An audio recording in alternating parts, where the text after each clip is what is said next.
Assalamualaikum warahmatullahi wabarakatuh. Saya Danar Fadil Nur Fatah dari tim bisnis kolamrenang.com. Kami sedang berada di kolam renang Tirtomoyo Manahan yang ada di Surakarta. Dan ini adalah salah satu contoh kolam renang yang sudah buka sejak tanggal 3 Agustus 2020 kemarin. Tentunya dengan menerapkan protokol kesehatan yang ditentukan oleh gugus tugas COVID. Yang tidak kalah penting adalah kolam renang ini harus ada klorin dan pH yang ideal. Jadi tetap kita berenang, tetap kita berolahraga agar kita sehat dan terhindar dari COVID-19. Baik sahabat, pada video kali ini saya akan menyampaikan tentang cara pengukuran klorin dan pH di dalam air dengan menggunakan alat test kit. Kenapa sih kita harus mengukur kadar klorin dan pH dalam air? Nah, yang pertama adalah karena adanya COVID-19 ini, salah satu cara untuk menghindarinya adalah kita menggunakan disinfektan klorin. Sehingga air yang sudah ada klorin di dalamnya akan membunuh bakteri, virus, dan salah satunya adalah virus corona. Dan yang kedua adalah merujuk kepada keputusan Menteri Kesehatan nomor HK01-7-Menkes-382-2020 yang salah satu poinnya adalah kolam renang wajib pemberian klorin 1 hingga 10 ppm dan bromin 3 hingga 8 ppm sehingga pH menjadi 7 hingga 8. Dan yang selanjutnya adalah harus diinformasikan kepada pengunjung melalui papan informasi. Dan kegunaan selanjutnya adalah ketika kita treatment, jadi ketika klorin dan pH sudah ideal, maka kotoran bisa mengumpul dan turun semuanya. Sehingga air yang sebelumnya keruh bisa menjadi jernih. Ada beberapa istilah yang harus kita ketahui, yaitu pH dan klorin. pH adalah power of hydrogen atau yang sering kita kenal sebagai derajat keasaman. Dan klorin adalah disinfektan yang sering digunakan pada kolam renang. Dan keduanya harus dalam posisi ideal sehingga aman digunakan. Baik, di sini kami akan menunjukkan alat test kit yang sering kita gunakan. Nah, ini alat test kitnya, terdiri dari tabung indikator, yang kedua reagent kuning atau panel test. Ini digunakan untuk mengukur kadar klorin dalam air. Yang ketiga adalah panel red atau reagent merah. Ini untuk mengukur pH dalam air. Nah, di sini saya akan mempraktekkan cara penggunaan test kit.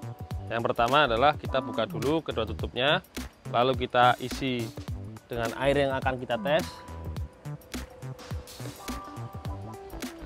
Dan selanjutnya kita kurangi dulu sampai setengah tabung. Nah, selanjutnya kita akan meneteskan reagent kuning untuk di bagian klorinnya. Nah, cukup dengan 2 tetes saja. Nah, lalu reagent merah untuk bagian pH-nya sama, cukup dengan 2 tetes saja. Setelah selesai kita tetes dengan reagent merah dan reagent kuning, kita kocok-kocok. Ya, setelah kita kocok-kocok bisa ketahuan untuk klorinnya, cara membacanya kita samakan dengan warnanya yang di takaran di sini. Nah, kalau yang saya pegang ini sudah ideal di angka 1,3 sampai 2,2. Nah, kalau untuk pH-nya juga sama cara membacanya, kita samakan antara warna dengan indikator di test kit. Nah, kalau yang saya pegang ini dengan warna seperti ini sudah di angka 7,6 sampai 7,8. Jadi ini sudah ideal.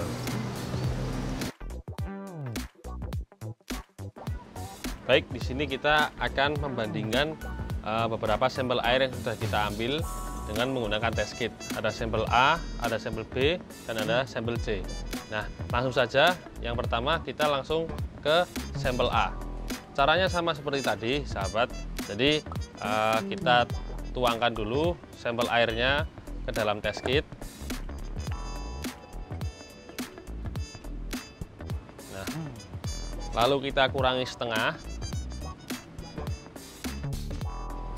Lalu kita teteskan reagen kuning untuk mengetes klorin dan reagen merah untuk mengetes pH-nya. Nah, sama seperti tadi, langsung kita tutup dan kita kocok-kocok. Nah, bisa dilihat untuk sampel A ini untuk ukuran pH-nya di angka 7,2, jadi dia tetap ideal. Dan untuk klorinnya di angka 1,3 sampai ke 2,2, jadi masih tetap ideal. Nah, kita lanjut ke sampel berikutnya, yaitu sampel air B. Nah, caranya sama seperti tadi. Kita buang dulu air yang di sampel A, lalu kita tuangkan air di sampel B. Nah, seperti ini.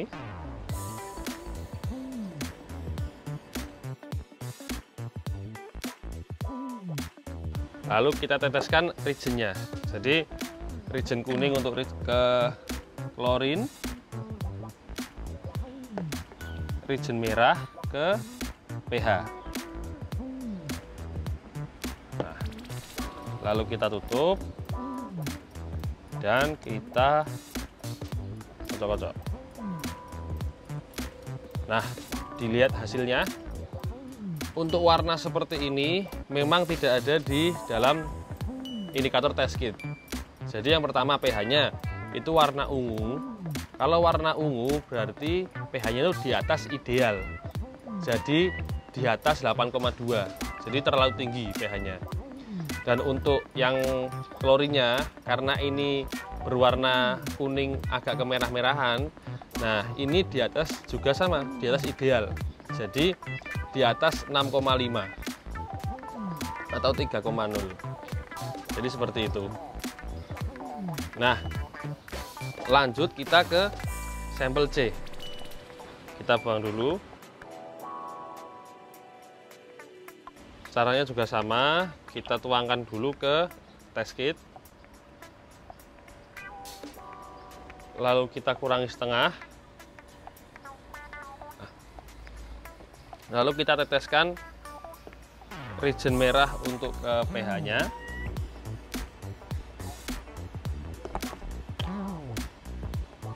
Reagen kuning ke klorin.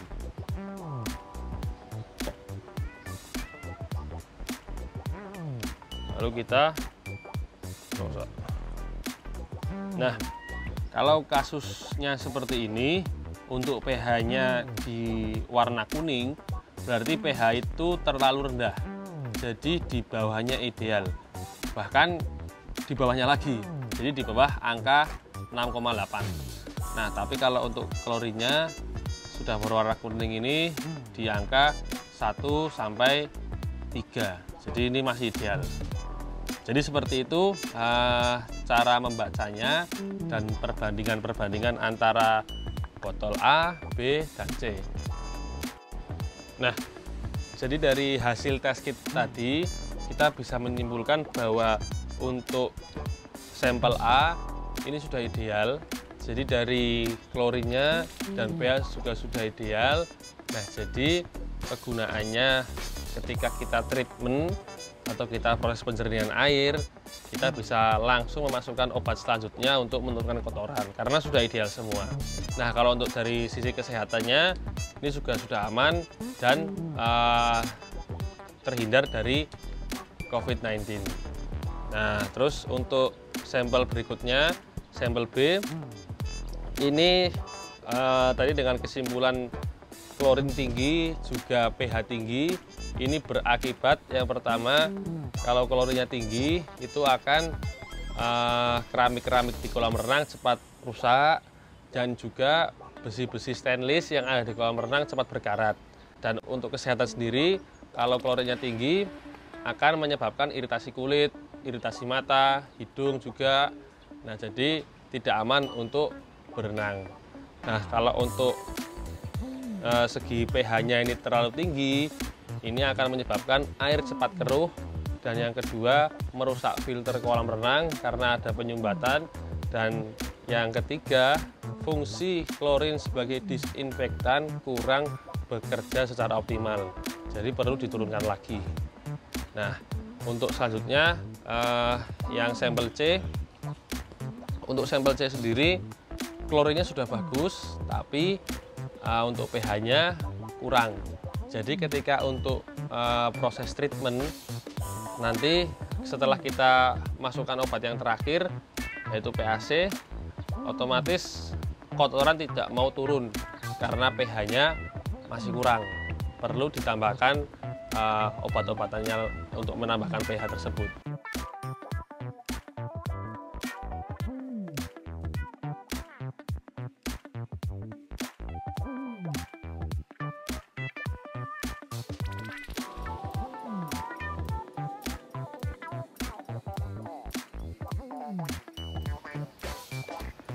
Nah, itu tadi video tentang pengukuran klorin dan pH menggunakan test kit dari tim bisniskolamrenang.com. Jika sahabat ada pertanyaan atau ada usul mengenai video apa yang selanjutnya kita upload, bisa tulis di kolom komentar. Jangan lupa follow sosial media kita di Instagram, di YouTube, maupun di Facebook. Nah, saya Danar Fadil undur diri. Stay safe and healthy. Wassalamualaikum warahmatullahi wabarakatuh. bisniskolamrenang.com, solusi kolam renang Anda.